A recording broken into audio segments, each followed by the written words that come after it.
दो तलवारां गुरु हरगोबिंद साहिब के गल दे विच पाईआं। कई भुलेखे कह दिंदे आ कि बाबा बुढ़ा साहिब तो भुलेखे दे नाल पुट्ठे पासे तलवार पै गई तो उन्होंने मुड़ के एक होर पा दित्ती सज्जे पासे।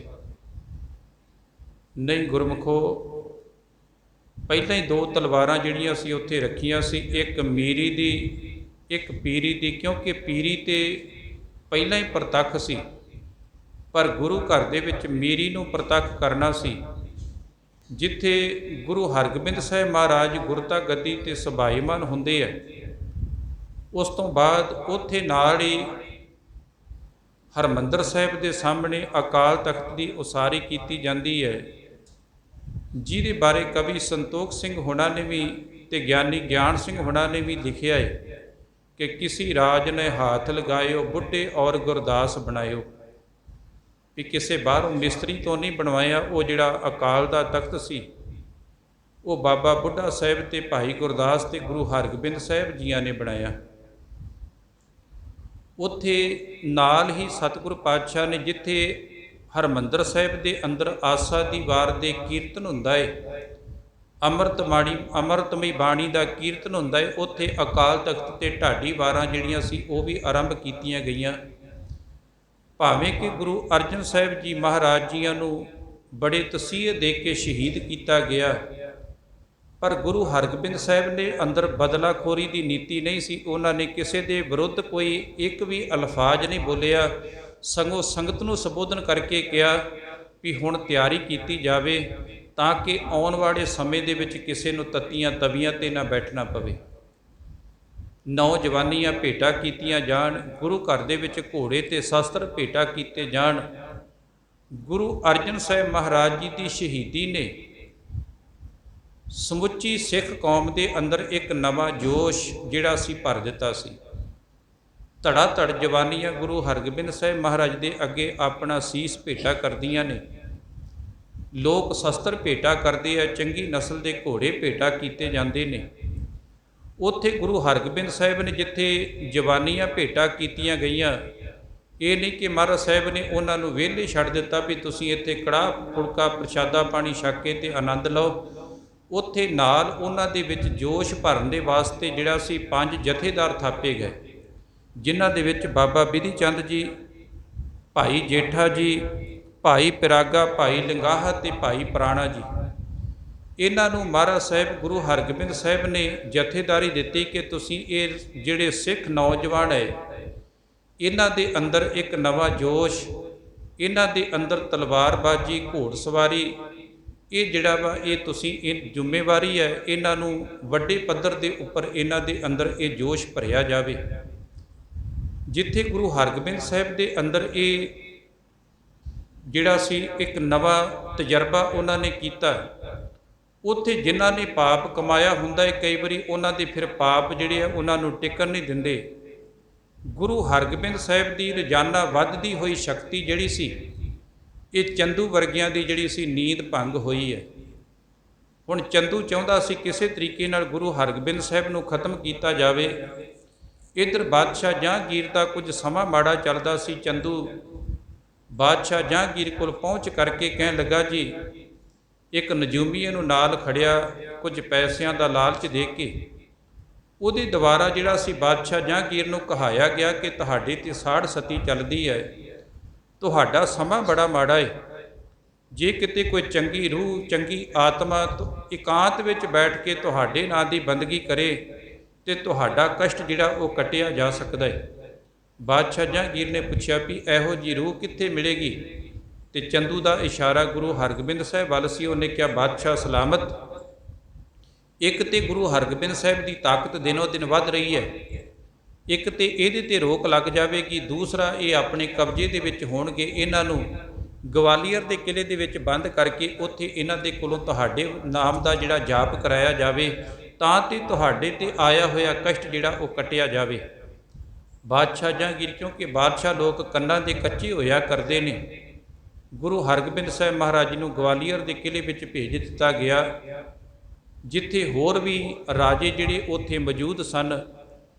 गुरु साहिब के जाण दे नाल उन्हां नूं भी कुछ जीण की आस बझी है। ਜਿਹੜੇ ਰੋਜ਼ਾਨਾ ਮੌਤ ਨੂੰ ਗਲ ਨਾਲ ਲਾਉਂਦੇ ਸੀ। ਪਰ ਇੱਧਰ ਬਾਦਸ਼ਾਹ ਜਹਾਂਗੀਰ ਦੇ ਮਨ ਨੂੰ ਸ਼ਾਂਤੀ ਤੇ ਕੀ ਆਉਣੀ ਸੀ, ਸਗੋਂ ਹੋਰ ਸ਼ਾਂਤੀ ਭੰਗ ਹੋ ਗਈ। ਰਾਤ ਨੂੰ ਨੀਂਦ ਨਹੀਂ ਆਉਂਦੀ, ਡਰ ਲੱਗਦਾ ਏ। ਜਦੋਂ ਇਸ ਤਰ੍ਹਾਂ ਦਾ ਭਾਣਾ ਜਿਹੜਾ ਸੀ ਵਾਪਰਨਾ ਸ਼ੁਰੂ ਹੋਇਆ, ਇੱਧਰ ਬਾਬਾ ਬੁੱਢਾ ਸਾਹਿਬ ਜੀ ਜਿਹੜੇ ਸੀ ਇਹ ਚੌਂਕੀ ਲੈ ਕੇ ਤੇ ਇਹ ਵੀ ਗਵਾਲੀਅਰ ਦੇ ਕਿਲ੍ਹੇ ਤੱਕ ਸੰਗਤਾਂ ਨੂੰ ਲੈ ਕੇ ਜਾਂਦੇ ਹੈ, ਕਿਉਂਕਿ ਉਹਨਾਂ ਸਮਿਆਂ ਦੇ ਵਿੱਚ 22 ਸੂਬੇ ਸਨ ਭਾਰਤ ਦੇ, ਤੇ 22 ਸੂਬਿਆਂ ਦੇ ਵਿੱਚ ਜਿਹੜੇ ਸੀ 22 ਮੰਜੀਦਾਰ ਜਿਹੜੇ ਥਾਪੇ ਸਨ, ਉਹ ਆਪੋ ਆਪਣੇ ਇਲਾਕੇ ਦੇ ਵਿੱਚੋਂ ਸੰਗਤ ਨੂੰ ਲੈ ਕੇ ਆਉਂਦੇ ਆ। ਗਵਾਲੀਅਰ ਦੇ ਕਿਲ੍ਹੇ ਦੀ ਪਰਿਕਰਮਾ ਕਰਕੇ ਸੰਗਤ ਵਾਪਸ ਮੁੜ ਜਾਂਦੀ ਹੈ। ਇੱਕ ਤਰੀਕੇ ਦੇ ਨਾਲ ਬਾਦਸ਼ਾਹ ਜਹਾਂਗੀਰ ਨੂੰ ਜਿਹੜਾ ਸੀ ਇਹ ਦੱਸਿਆ ਜਾਂਦਾ ਸੀ ਸੰਗਤ ਦੇ ਮਨ ਦੇ ਅੰਦਰ ਰੋਸ ਹੈ ਤੇਰੇ ਪ੍ਰਤੀ। ਇੱਧਰ ਬਾਦਸ਼ਾਹ ਜਹਾਂਗੀਰ ਵੀ ਪਰੇਸ਼ਾਨ ਸੀ। ਸਾਈਂ ਮੀਆਂ ਮੀਰ ਤੱਕ ਪਹੁੰਚ ਕੀਤੀ ਗਈ। ਸਾਈਂ ਮੀਆਂ ਮੀਰ ਨੇ ਬਾਦਸ਼ਾਹ ਜਹਾਂਗੀਰ ਦੀ ਬੇਗਮ ਨੂਰ ਜਹਾਂ ਦੇ ਨਾਲ ਮੁਲਾਕਾਤ ਕਰਕੇ ਉਹਨੂੰ ਸਮਝਾਇਆ ਕਿ ਗੁਰੂ ਨਾਨਕ ਦਾ ਘਰ ਬੜਾ ਵੱਡਾ ਘਰ ਹੈ। ਪਹਿਲਾਂ ਵੀ ਚੰਦੂ ਵਰਗਿਆਂ ਨੇ ਬਾਦਸ਼ਾਹ ਦੇ ਕੰਨ ਭਰ ਕੇ ਜਿਹੜਾ ਸੀ ਉਹਨਾਂ ਨੂੰ ਸ਼ਹੀਦ ਕਰਾ ਦਿੱਤਾ ਹੈ। ਹੁਣ ਗੁਰੂ ਹਰਗੋਬਿੰਦ ਸਾਹਿਬ ਨੂੰ ਇਹਨਾਂ ਨੇ ਗਵਾਲੀਅਰ ਦੇ ਕਿਲ੍ਹੇ ਵਿੱਚ ਕੈਦ ਕੀਤਾ, ਜਦ ਕਿ ਗੁਰੂ ਘਰ ਦਾ ਕਿਸੇ ਨਾਲ ਵੈਰ ਨਹੀਂ। ਇਸ ਘਰ ਦੇ ਅੰਦਰ ਤੇ ਨਿਰਵੈਰੇ ਨਾਲ ਵੀ ਜਿਹੜਾ ਵਾ ਉਹਦੇ ਅੰਦਰੋਂ ਵੀ ਵੈਰ ਕੱਢਿਆ ਜਾਂਦਾ ਹੈ। ਇਸ ਘਰ ਦੇ ਅੰਦਰ ਚੰਗੀ ਜੀਵਨ ਜੁਗਤ ਦੱਸੀ ਜਿਹੜੀ ਦਿੱਤੀ ਜਾਂਦੀ ਹੈ। ਇਸ ਘਰ ਦੇ ਅੰਦਰ ਨਵੀਂ ਘਾੜਤ ਘੜੀ ਜਾਂਦੀ ਹੈ। ਨੂਰ ਸ਼ਾਹ ਬੇਗਮ ਨੂੰ ਇਹ ਗੱਲਾਂ ਚੰਗੀਆਂ ਲੱਗੀਆਂ। ਉਹਨੇ ਬਾਦਸ਼ਾਹ ਜਹਾਂਗੀਰ ਦੇ ਤੱਕ ਇਹ ਗੱਲ ਪਹੁੰਚਾਈ। ਸਾਈਂ ਮੀਆਂ ਮੀਰ ਦੇ ਕਹਿਣ ਦੇ ਉੱਪਰ ਤੇ ਨੂਰ ਜਹਾਂ ਬੇਗਮ ਦੇ ਕਹਿਣ ਦੇ ਉੱਪਰ ਬਾਦਸ਼ਾਹ ਜਹਾਂਗੀਰ ਨੇ ਇਹ ਗੱਲ ਮੰਨ ਲਈ। ਗੁਰੂ ਸਾਹਿਬ ਨੂੰ ਜਿਹੜਾ ਸੀ ਗਵਾਲੀਅਰ ਦੇ ਕਿਲ੍ਹੇ ਵਿੱਚੋਂ ਉਹਨਾਂ ਨੇ ਰਿਹਾ ਕਰਨ ਦਾ ਮਨ ਬਣਾ ਲਿਆ। ਪਰ ਸਤਿਗੁਰ ਪਾਤਸ਼ਾਹ ਨੇ ਕਿਹਾ ਜਿਹੜੇ ਇਹ ਬੇਦੋਸ਼ੇ ਰਾਜੇ ਕੈਦ ਕੀਤੇ ਇਹਨਾਂ ਨੂੰ ਵੀ ਕੱਢਿਆ ਜਾਵੇ। ਬਾਦਸ਼ਾਹ ਜਹਾਂਗੀਰ ਤੰਗ ਬੜਾ ਸੀ, ਉਹਨੇ ਗੁਰੂ ਸਾਹਿਬ ਦੀ ਹਰ ਗੱਲ ਨੂੰ ਮੰਨਿਆ। ਉਹਨੇ ਕਿਹਾ ਜਿੰਨੇ ਆਪ ਜੀ ਦੇ ਚੋੜੇ ਦੀਆਂ ਕੜੀਆਂ ਨੂੰ ਪਕੜ ਕੇ ਆ ਜਾਣ ਉਹਨਾਂ ਸਾਰਿਆਂ ਨੂੰ ਰਿਹਾ ਕਰ ਦਿੱਤਾ ਜਾਵੇਗਾ। 52 ਕੜੀਆਂ ਵਾਲਾ ਚੋੜਾ ਤਿਆਰ ਕੀਤਾ ਗਿਆ, ਉਹਨਾਂ ਨੂੰ ਰਿਹਾ ਕੀਤਾ। ਗੁਰੂ ਹਰਗੋਬਿੰਦ ਸਾਹਿਬ ਸੱਚੇ ਪਾਤਸ਼ਾਹ ਜਿੱਥੇ ਵੱਡੇ ਯੋਧੇ ਤੇ ਪਰਉਪਕਾਰੀ ਨੇ, ਉੱਥੇ ਬਾਦਸ਼ਾਹ ਜਹਾਂਗੀਰ ਉਹਨਾਂ ਨੂੰ ਪਰਖਣ ਵਾਸਤੇ ਕੁਝ ਸਮਾਂ ਨਾਲ ਰੱਖਿਆ ਤੇ ਆਗਰੇ ਦੀ ਧਰਤੀ ਦੇ ਉੱਪਰ ਜਾਂਦੇ ਹੈ, ਜਿੱਥੇ ਬਾਦਸ਼ਾਹ ਜਹਾਂਗੀਰ ਦੇ ਮਨ ਦੇ ਅੰਦਰ ਇੱਕ ਖਿਆਲ ਸੀ ਕਿ ਗੁਰੂ ਹਰਗੋਬਿੰਦ ਸਾਹਿਬ ਨੂੰ ਲੋਕ ਸੱਚਾ ਪਾਤਸ਼ਾਹ ਕਹਿੰਦੇ ਹੈ ਤੇ ਮੈਨੂੰ ਲੋਕ ਬਾਦਸ਼ਾਹ ਕਹਿੰਦੇ ਹੈ, ਜਦ ਕਿ ਮੈਨੂੰ ਪਤਾ ਨਹੀਂ ਕਿਉਂ ਸੱਚਾ ਪਾਤਸ਼ਾਹ ਨਹੀਂ ਕਹਿੰਦੇ। ਇਸ ਗੱਲ ਦਾ ਹੱਲ ਕਰਨ ਵਾਸਤੇ ਵੀ ਗੁਰੂ ਘਰ ਦੇ ਵਿੱਚ ਕਿਉਂ ਵਡਿਆਈ ਹੈ। ਇੱਕ ਗਰੀਬ ਘਾਹੀ ਜਿਹਨੂੰ ਸੁਣਿਆ, ਜਿਹਨੂੰ ਪਤਾ ਲੱਗਾ ਕਿ ਗੁਰੂ ਹਰਗੋਬਿੰਦ ਸਾਹਿਬ ਮਹਾਰਾਜ ਇਸ ਇਲਾਕੇ ਵਿੱਚ ਆਏ ਹੈ, ਉਹਨੇ ਰੰਭੀ ਲੈ ਕੇ ਹਰਿਆ ਹਰਿਆ ਘਾਹ ਜਿਹੜਾ ਸੀ ਉਹਨੂੰ ਲੈ ਕੇ ਪੰਡ ਬਣਾਈ ਹੈ। ਇੱਕ ਟਕਾ ਲੈ ਕੇ ਗੁਰੂ ਹਰਗੋਬਿੰਦ ਸਾਹਿਬ ਦੇ ਦਰਸ਼ਨ ਕਰਨ ਵਾਸਤੇ ਆਉਂਦਾ ਹੈ, ਪਸੀਨੇ ਦੇ ਨਾਲ ਭਰਿਆ ਪਿਆ ਹੈ। ਉਸੇ ਤਰ੍ਹਾਂ ਪੰਡ ਸਿਰ ਤੇ ਰੱਖੀ ਹੈ। ਇਹ ਗਲਤੀ ਦੇ ਨਾਲ ਬਾਦਸ਼ਾਹ ਜਹਾਂਗੀਰ ਦੇ ਤੰਬੂ ਵੱਲ ਜਾਂਦਾ ਹੈ। ਇੱਕ ਸਿਪਾਹੀ ਦੇ ਵੱਲੋਂ ਰੋਕਿਆ ਜਾਂਦਾ ਹੈ। ਕਹਿਣ ਲੱਗਾ ਕਿੱਥੇ ਚੱਲਿਆ? ਕਹਿਣ ਲੱਗਾ ਸੱਚੇ ਪਾਤਸ਼ਾਹ ਨੂੰ ਮਿਲਣਾ ਹੈ। ਕਹਿੰਦਾ ਪਹਿਲਾਂ ਆਪਣੀ ਸ਼ਕਲ ਦੇਖ, ਹਾਲਤ ਦੇਖ। ਜਦੋਂ ਬਾਦਸ਼ਾਹ ਨੂੰ ਮਿਲਣਾ ਹੋਵੇ ਤੇ ਨਹਾ ਧੋ ਕੇ ਆਈਦਾ, ਕੱਪੜੇ ਬਦਲ ਕੇ ਆਈਦਾ। ਗਰੀਬ ਘਾਈ ਨੇ ਕਿਹਾ ਨਹੀਂ, ਸ਼ਾਇਦ ਤੈਨੂੰ ਪਤਾ ਨਹੀਂ, ਮੇਰਾ ਸੱਚਾ ਪਾਤਸ਼ਾਹ ਉਹ ਪ੍ਰੇਮ ਦੇ ਅਧੀਨ ਹੈ। ਜਿਹੜਾ ਦਿਲੋਂ ਪ੍ਰੇਮ ਕਰਦਾ ਹੈ ਸੱਚਾ ਪਾਤਸ਼ਾਹ ਮੇਰਾ, ਇਹ ਨਹੀਂ ਦੇਖਦਾ ਇਹਦੇ ਪਸੀਨੇ ਵਿੱਚੋਂ ਬਦਬੂ ਆਉਂਦੀ ਹੈ, ਇਹਦੇ ਸਰੀਰ ਦੇ ਵਿੱਚੋਂ ਬਦਬੂ ਆਉਂਦੀ ਹੈ, ਇਹਦਾ ਸਰੀਰ ਮੈਲਾ ਕਚੈਲਾ ਹੈ। ਮੇਰਾ ਸੱਚਾ ਪਾਤਸ਼ਾਹ ਉਹਨੂੰ ਗਲ ਦੇ ਨਾਲ ਲਾ ਲੈਂਦਾ ਹੈ। ਇਹ ਗੱਲ ਬਾਦਸ਼ਾਹ ਜਹਾਂਗੀਰ ਦੇ ਕੰਨਾਂ ਵਿੱਚ ਪਈ। ਉਹਨੇ ਹੁਕਮ ਕੀਤਾ ਕਿ ਆਉਣ ਦਿੱਤਾ ਜਾਵੇ। ਸਿੱਖ ਅੰਦਰ ਗਿਆ, ਜਾ ਕੇ ਉਹ ਘਾਹ ਦੀ ਪੰਡ ਰੱਖੀ, ਨਮਸਕਾਰ ਕੀਤੀ ਹੈ। ਕਹਿਣ ਲੱਗਾ ਜੀ ਮੇਰਾ ਜੀਵਨ ਸਫਲ ਕਰ ਦਿਓ। ਬਾਦਸ਼ਾਹ ਜਹਾਂਗੀਰ ਉੱਠ ਕੇ ਖੜਾ ਹੋ ਗਿਆ। ਕਹਿਣ ਲੱਗਾ ਜੀਵਨ ਸਫਲਾ ਤੇ ਨਹੀਂ ਕਰ ਸਕਦਾ, ਪਰ ਘਾਹ ਦੀ ਪੰਡ ਦੇ ਬਦਲੇ ਤੈਨੂੰ ਪੈਸਿਆਂ ਦੀ ਪੰਡ ਦੇ ਸਕਦਾ ਹੈ। ਤੈਨੂੰ ਜ਼ਮੀਨ ਚਾਹੀਦੀ, ਜ਼ਮੀਨ ਦੇ ਸਕਦਾ ਹੈ। ਉਹਨੇ ਕਿਹਾ ਨਹੀਂ, ਮੈਂ ਆਪਣੀ ਜੀਵਨ ਨੂੰ ਸਫਲ ਕਰਨਾ ਚਾਹੁੰਦਾ ਹੈ। ਇਸ ਘਾਹ ਦੀ ਪੰਡ ਦੇ ਬਦਲੇ ਮੈਂ ਅੱਗੇ ਬੜਿਆਂ ਤੋਂ ਪੈਸੇ ਲਏ ਆ। ਮੇਰਾ ਕੰਮ ਹੀ ਇਹ ਹੈ, ਘਾਹ ਵੇਚਦਾ ਹੈ ਤੇ ਘਾਹ ਵੇਚ ਕੇ ਪੈਸੇ ਲੈਣਾ ਹੈ। ਅੱਜ ਪਹਿਲੀ ਵਾਰ ਘਾਹ ਦੀ ਪੰਡ ਦੇ ਬਦਲੇ ਨਾਮ ਦੀ ਦਾਤ ਲੈਣ ਵਾਸਤੇ ਆਏ ਹਾਂ। ਅੱਜ ਪਹਿਲਾ ਸਮਾਂ ਜਦੋਂ ਘਾਹ ਦੀ ਪੰਡ ਰੱਖ ਕੇ ਗੁਰੂ ਦੇ ਕੋਲੋਂ ਚੰਗੀ ਮੱਤ ਤੇ ਚੰਗੀ ਅਕਲ ਸਿੱਖਣ ਵਾਸਤੇ ਆਇਆ ਹੈ। ਮੈਨੂੰ ਅੱਗੇ ਘਾਹ ਵੇਚ ਕੇ ਮੈਂ ਸਾਰੀ ਜ਼ਿੰਦਗੀ ਬਤੀਤ ਕੀਤੀ ਹੈ। ਅੱਜ ਪਹਿਲੀ ਵਾਰ ਜ਼ਿੰਦਗੀ ਦੇ ਵਿੱਚ ਕੁਝ ਚੰਗਾ ਸੌਦਾ ਕਰਨ ਵਾਸਤੇ ਆਏ ਹਾਂ। ਬਾਦਸ਼ਾਹ ਜਹਾਂਗੀਰ ਨੇ ਕਿਹਾ ਵੀ ਦੇਖ, ਮੈਂ ਤੈਨੂੰ ਘਾਹ ਦੀ ਪੰਡ ਦੇ ਬਦਲੇ ਜ਼ਮੀਨ ਦੇ ਸਕਦਾ, ਪੈਸਾ ਦੇ ਸਕਦਾ। ਸਿੱਖ ਨੇ ਕਿਹਾ ਨਹੀਂ, ਕਮਾਲ ਦੀ ਗੱਲ ਹੈ, ਕਿ ਸਿੱਖ ਦੀ ਜ਼ਮੀਰ ਨਹੀਂ ਵਿਕੀ। ਬਾਦਸ਼ਾਹ ਜਹਾਂਗੀਰ ਨੂੰ ਪੁੱਛਿਆ, ਤੂੰ ਸੱਚਾ ਪਾਤਸ਼ਾਹ ਨੇ? ਉਹਨੇ ਕਿਹਾ, ਜੇ ਜ਼ਿੰਦਗੀ ਸਫਲ ਕਰਨੀ ਹੈ ਤੇ ਨਾਲ ਦੇ ਤੰਬੂ ਦੇ ਵਿੱਚ ਚਲੇ ਜਾ। ਸਿੱਖ ਨੇ ਜਦੋਂ ਘਾਹ ਦੀ ਪੰਡ ਚੁੱਕਣ ਲੱਗਾ, ਬਾਦਸ਼ਾਹ ਜਹਾਂਗੀਰ ਨੇ ਕਿਹਾ, ਹਾਲੇ ਤੱਕ ਜ਼ਿੰਦਗੀ ਵਿੱਚ ਕਦੇ ਕਿਸੇ ਨੇ ਘਾਹ ਦੀ ਪੰਡ ਮੇਰੇ ਅੱਗੇ ਨਹੀਂ ਰੱਖੀ, ਤੇ ਜੇ ਕਿਸੇ ਨੇ ਕੋਈ ਵਸਤੂ ਰੱਖੀ ਵੀ ਹੈ ਤੇ ਉਹਨੇ ਕਦੇ ਚੁੱਕੀ ਨਹੀਂ ਗਈ। ਤੂੰ ਇਹ ਘਾਹ ਦੀ ਪੰਡ ਰੱਖੀ ਹੈ, ਹੁਣ ਚੁੱਕਣ ਲੱਗਾ ਤੂੰ ਘਾਹ ਦੀ ਪੰਡ ਰਹਿਣ ਦੇ, ਪੈਸੇ ਲੈ ਜਾ ਕੇ ਗੁਰੂ ਦੇ ਅੱਗੇ ਪੈਸੇ ਰੱਖ ਦਵੀਂ। ਸਿੱਖ ਨੇ ਕਿਹਾ, ਨਹੀਂ, ਇਹ ਘਾਹ ਦੀ ਪੰਡ ਜਿਹੜੀ ਬੜੇ ਪਿਆਰ ਦੇ ਨਾਲ ਮੈਂ ਤਿਆਰ ਕੀਤੀ ਹੈ। ਸਿੱਖ ਨੇ ਘਾਹ ਦੀ ਪੰਡ ਸਿਰ ਤੇ ਰੱਖੀ। ਗੁਰੂ ਹਰਗੋਬਿੰਦ ਸਾਹਿਬ ਮਹਾਰਾਜ ਜੀਆਂ ਦੇ ਤੰਬੂ ਵੱਲ ਚੱਲ ਪਿਆ। ਬਾਦਸ਼ਾਹ ਜਹਾਂਗੀਰ ਵੀ ਪਿੱਛੇ ਹੈ। ਤੇ ਕਮਾਲ ਦੀ ਗੱਲ ਹੈ, ਜਦੋਂ ਸਿੱਖ ਗੁਰੂ ਵੱਲ ਜਾਂਦਾ ਹੈ ਨਾ, ਤੇ ਭਾਈ ਗੁਰਦਾਸ ਜੀ ਕਹਿੰਦੇ, ਚਰਨ ਸ਼ਰਨ ਗੁਰ ਏਕ ਪੈਂਡਾ, ਜਾਏ ਚੱਲ ਸਤਿਗੁਰ ਕੋਟ ਪੈਂਡਾ, ਆਗੇ ਹੋਏ ਲੇਤ ਹੈ। ਸਤਿਗੁਰ ਪਾਤਸ਼ਾਹ ਜੀ ਵੀ ਆਪ ਤੰਬੂ ਦੇ ਵਿੱਚੋਂ ਬਾਹਰ ਨਿਕਲੇ ਆ, ਸਿੱਖ ਦੇ ਕੋਲ ਆਏ। ਸਿੱਖਾ ਲਿਆ, ਪੰਡ ਸਾਨੂੰ ਚੁਕਾ ਦੇ, ਅਸੀਂ ਗੁਰੂ ਦੇ ਅੱਗੇ ਭੇਟਾ ਕਰਦੇ ਨੇ। ਕਹਿਣ ਲੱਗਾ, ਨਹੀਂ, ਮੈਂ ਆਪ ਲੈ ਕੇ ਜਾਵਾਂਗਾ। ਮਹਾਰਾਜ ਉਹਦੇ ਤੋਂ ਪੰਡ ਖੋਹਦੇ ਆ, ਪਰ ਸਿੱਖ ਛੱਡਦਾ ਨਹੀਂ, ਕਿਉਂਕਿ ਕਦੇ ਦਰਸ਼ਨ ਨਹੀਂ ਸੀ ਕੀਤੇ। ਬਾਦਸ਼ਾਹ ਜਹਾਂਗੀਰ ਲਾਗੇ ਖੜਾ ਦੇਖਦਾ, ਇਸ ਕਹਿਣ ਲੱਗਾ, ਸਿੱਖਾ, ਜਿਹੜੇ ਸੱਚੇ ਪਾਤਸ਼ਾਹ ਨੂੰ ਮਿਲਣ ਵਾਸਤੇ ਆਏ ਆ ਉਹ ਇਹੀ ਹੈ। ਸਿੱਖ ਨੇ ਘਾਹ ਦੀ ਪੰਡ ਥੱਲੇ ਰੱਖੀ, ਚਰਨਾਂ ਤੇ ਸਿਰ ਰੱਖਿਆ। ਸਤਿਗੁਰਾਂ ਨੇ ਘੁੱਟ ਕੇ ਸੀਨੇ ਨਾਲ ਲਾਇਆ। ਜਦੋਂ ਛਾਤੀ ਨਾਲ ਘੁੱਟ ਕੇ ਲਾਇਆ ਤੇ ਸਿੱਖ ਦੀਆਂ ਅੱਖਾਂ ਵਿੱਚ ਹੰਝੂ, ਤੇ ਬਾਦਸ਼ਾਹ ਜਹਾਂਗੀਰ ਨੂੰ ਕਹਿਣ ਲੱਗਾ, ਮੈਂ ਤੈਨੂੰ ਕਿਹਾ ਸੀ ਨਾ, ਮੇਰਾ ਪਾਤਸ਼ਾਹ ਕਦੇ ਪਸੀਨੇ ਦੀ ਬਦਬੂ ਨਹੀਂ ਵੇਖਦਾ, ਮੇਰਾ ਸਤਿਗੁਰੂ ਕਦੇ ਇਹ ਨਹੀਂ ਦੇਖਦਾ ਇਹ ਨਹਾ ਕੇ ਨਹੀਂ ਆਇਆ, ਉਹ ਅੰਦਰ ਦੇਖਦਾ ਇਹਦਾ ਅੰਦਰ ਕਿੰਨਾ ਕੁ ਪਵਿੱਤਰ ਹੈ। ਗੁਰੂ ਘੁੱਟ ਕੇ ਉਹਨੂੰ ਸੀਨੇ ਨਾਲ ਲਾ ਲੈਂਦਾ, ਜਿਹਦੇ ਅੰਦਰ ਪਵਿੱਤਰ ਹੁੰਦਾ ਹੈ। ਸਤਿਗੁਰ ਪਾਤਸ਼ਾਹ ਨੇ ਕਿਹਾ, ਸਿੱਖਾ, ਨਿਹਾਲ ਹੋਇਆ, ਤੇਰਾ ਜੀਵਨ ਸਫਲ ਹੋਇਆ। ਭਾਵ ਕਹਿਣ ਦਾ ਕਿ ਗੁਰੂ ਹਰਗੋਬਿੰਦ ਸਾਹਿਬ ਦੇ ਜੀਵਨ ਦੇ ਵਿੱਚ ਕਿੰਨੀਆਂ ਘਟਨਾਵਾਂ ਚੰਦੂ ਵਰਗਿਆਂ ਨੂੰ ਸਜ਼ਾ ਦਿੱਤੀ ਜਾਂਦੀ ਹੈ, ਉਹਨਾਂ ਦੀ ਕੀਤੀ ਦਾ ਫਲ ਉਹ ਪ੍ਰਾਪਤ ਕਰਦੇ ਨੇ। ਗੁਰੂ ਹਰਗੋਬਿੰਦ ਸਾਹਿਬ ਸੱਚੇ ਪਾਤਸ਼ਾਹ ਜੀ ਜਿਹੜਾ ਸੀ, ਉਹਨਾਂ ਦੇ ਸਮੇਂ ਦੇ ਅੰਦਰ 4 ਜੰਗਾਂ ਜਿਹੜੀਆਂ ਉਹ ਲੜੀਆਂ ਜਾਂਦੀਆਂ ਨੇ, ਜਿਨ੍ਹਾਂ ਦੇ ਬਾਰੇ ਇੱਕ ਅੰਮ੍ਰਿਤਸਰ ਸਾਹਿਬ ਵਾਲੀ ਜੰਗ, ਜਿਹਦੇ ਵਿੱਚ ਦੁਸ਼ਮਣ ਤਕਰੀਬਨ 7000 ਦੇ ਕਰੀਬ ਚੜ੍ਹਾਈ ਕਰਕੇ ਆਇਆ। ਦੂਸਰੀ ਜਿਹੜੀ ਸੀ ਹਰਗੋਬਿੰਦਪੁਰੇ ਦੀ ਜੰਗ, ਜਿਹਦੇ ਵਿੱਚ 15000 ਦੇ ਕਰੀਬ ਜਿਹੜੇ ਸੀ ਉਹ ਸੈਨਾ ਚੜ੍ਹਾਈ ਕਰਕੇ ਆਈ। ਤੇ ਤੀਸਰੀ ਮਹਾਰਾਜ ਦੀ ਜੰਗ, ਜਿਹਦੇ ਵਿੱਚ 35000 ਦੇ ਕਰੀਬ ਜਿਹੜਾ ਸੀ ਉਹ ਦੁਸ਼ਮਣ ਚੜ੍ਹਾਈ ਕਰਕੇ ਆਇਆ। ਤੇ ਚੌਥੀ ਜੰਗ ਜਿਹੜੀ ਸੀ ਉਹ ਸੀ ਕਰਤਾਰਪੁਰ ਦੀ ਜੰਗ, ਜਿਹਦੇ ਵਿੱਚ 75000 ਦੇ ਕਰੀਬ, ਤੇ ਨਾਲ ਪੈਂਦੇ ਖਾਂ ਵਰਗੇ ਜਿਨ੍ਹਾਂ ਨੂੰ ਗੁਰੂ ਸਾਹਿਬ ਨੇ ਪਾਲਿਆ ਸੀ। ਪੈਂਦੇ ਖਾਂ ਨੂੰ ਗੁਰੂ ਘਰ ਦੇ ਵਿੱਚੋਂ ਖੁਰਾਕ ਖਵਾ ਕੇ ਗੁਰੂ ਸਾਹਿਬ ਨੇ ਆਪ ਉਹਦੀ ਪਾਲਣਾ ਕੀਤੀ। ਤੇ ਪੈਂਦੇ ਖਾਂ ਦੇ ਅੰਦਰ ਇੰਨੀ ਕੁ ਤਾਕਤ ਸੀ, ਚਾਂਦੀ ਦਾ ਰੁਪਈਆ ਹੱਥ ਵਿੱਚ ਲੈ ਕੇ ਉਂਗਲਾਂ ਨਾਲ ਘੁੱਟ ਕੇ ਉਹਦੇ ਅੱਖਰ ਮੇਟ ਦਿੰਦਾ ਸੀ। ਪੈਂਦੇ ਖਾਂ ਦੇ ਅੰਦਰ ਇੰਨੀ ਕੁ ਤਾਕਤ ਸੀ, ਉਹ ਜੰਗ ਦੇ ਮੈਦਾਨ ਵਿੱਚ ਦੁਸ਼ਮਣ ਨੂੰ ਘੋੜੇ ਦੇ ਸਮੇਤ ਮੋਢਿਆਂ ਤੇ ਚੁੱਕ ਕੇ ਤੇ ਜੰਗ ਦੇ ਮੈਦਾਨ ਵਿੱਚੋਂ ਬਾਹਰ ਕੱਢ ਕੇ ਚੁੱਕ ਕੇ ਥੱਲੇ ਮਾਰਦਾ ਸੀ ਤੇ ਮਾਰ ਦਿੰਦਾ ਸੀ। ਇੰਨੀ ਤਾਕਤ ਦਾ ਮਾਲਕ ਸੀ ਪੈਂਦੇ ਖਾਂ। ਜਦੋਂ ਪਹਿਲੀ ਜੰਗ ਲੜੀ ਤੇ ਪੈਂਦੇ ਖਾਂ ਨੂੰ ਹੰਕਾਰ ਹੋ ਗਿਆ ਮਨ ਦੇ ਅੰਦਰ ਵੀ ਅਸਲ ਵਿੱਚ ਗੁਰੂ ਸਾਹਿਬ ਦੇ ਨਾਲ ਮੈਂ ਆ, ਤੇ ਤਾਂ ਕਰਕੇ ਜੰਗ ਯੁੱਧ ਜਿੱਤੇ ਜਾਂਦੇ ਆ। ਉਸ ਤੋਂ ਬਾਅਦ ਸਤਿਗੁਰ ਪਾਤਸ਼ਾਹ ਨੇ ਪੈਂਦੇ ਖਾਂ ਨੂੰ ਆਪਣੇ ਨਗਰ ਭੇਜ ਦਿੱਤਾ ਕਿ ਪੈਂਦੇ ਖਾਂ ਤੂੰ ਆਪਣੇ ਪਿੰਡ ਚਲੇ ਜਾ। ਸਤਿਗੁਰ ਪਾਤਸ਼ਾਹ ਨੇ ਪੈਂਦੇ ਖਾਂ ਤੋਂ ਬਿਨਾਂ ਜੰਗਾਂ ਜਿੱਤੀਆਂ, ਲੜੀਆਂ ਤੇ ਜਿੱਤੀਆਂ, ਪਰ ਅਖੀਰ ਗੁਰੂ ਘਰ ਦੇ ਨਾਲ ਇਹਦੇ ਅੰਦਰ ਵਿਰੋਧਤਾ, ਇਹ ਹੁਣ ਸ਼ਾਹੀ ਸੈਨਾ ਨਾਲ ਰਲ ਗਿਆ।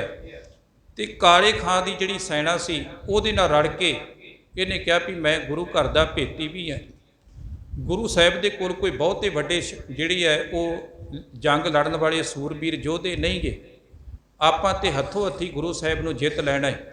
ਗੁਰੂ ਹਰਗੋਬਿੰਦ ਸਾਹਿਬ ਦੇ ਨਾਲ ਮੈਂ ਟੱਕਰ ਲਵਾਂਗਾ, ਉਹਨਾਂ ਨੂੰ ਘੋੜੇ ਸਮੇਤ ਮੈਂ ਚੁੱਕ ਲਵਾਂਗਾ। ਪਰ ਇਹ ਨਹੀਂ ਸੀ ਪਤਾ ਉਹ ਯੋਧਾ ਪਰਉਪਕਾਰੀ ਵੀ ਹੈ। ਗੁਰੂ ਹਰਗੋਬਿੰਦ ਸਾਹਿਬ ਜਵਾਨ ਬੜੇ ਸਨ। ਗੁਰੂ ਹਰਗੋਬਿੰਦ ਸਾਹਿਬ ਜਦੋਂ ਕਿਤੇ ਉਹਨਾਂ ਨੇ ਲੰਬੀ ਸਵਾਰੀ ਕਰਨੀ ਹੁੰਦੀ ਸੀ ਤੇ 2 ਘੋੜੇ ਮਹਾਰਾਜ ਸਾਹਿਬ ਦੇ ਨਾਲ ਜਾਂਦੇ ਸੀ।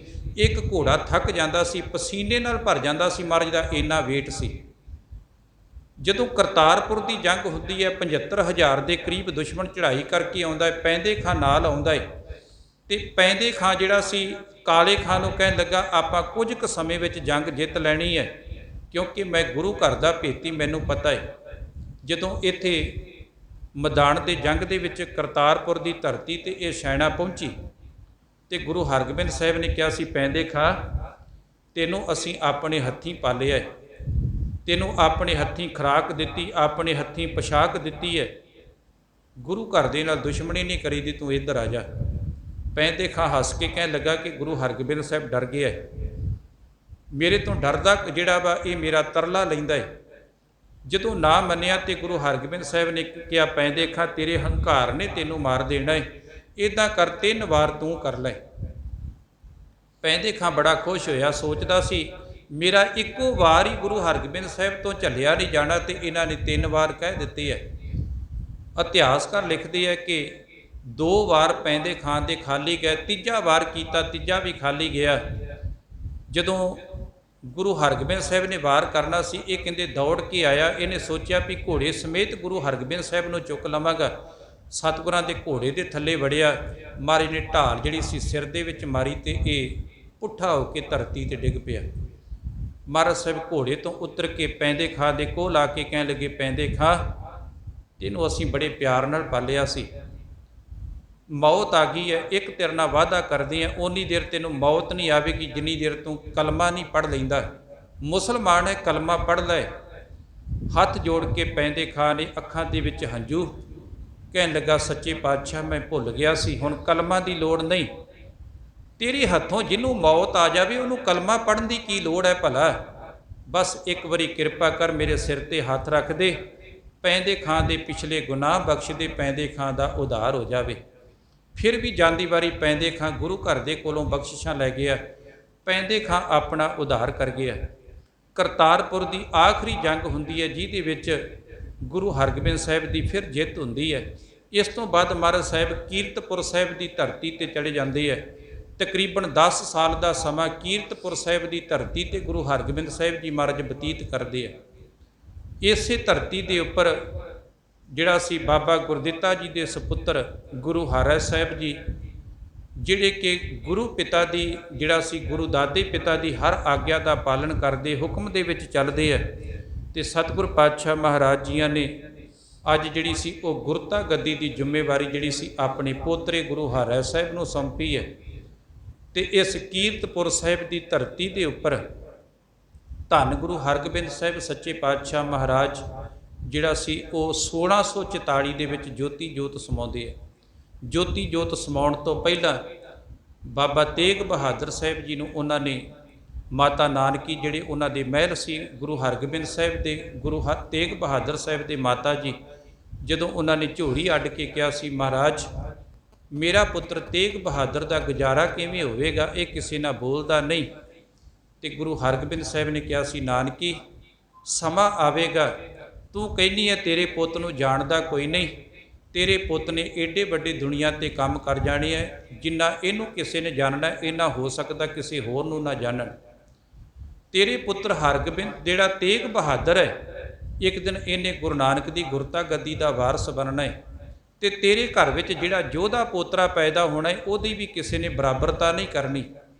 ਇਹ ਬਖਸ਼ਿਸ਼ਾਂ ਦੇ ਕੇ ਇੱਕ ਉਹਨਾਂ ਨੂੰ ਕਟਾਰ, ਇੱਕ ਪੋਥੀ 5 ਗ੍ਰੰਥੀ ਜਿਹੜਾ ਸੀ ਤੇ ਇੱਕ ਹੱਥ ਪੂੰਝਣ ਵਾਲਾ ਰੁਮਾਲ ਮਾਤਾ ਨਾਨਕੀ ਦੀ ਝੋਲੀ ਵਿੱਚ ਪਾ ਕੇ ਉਹਨਾਂ ਨੂੰ ਬਕਾਲੇ ਦੀ ਧਰਤੀ ਤੇ ਭੇਜ ਦਿੱਤਾ।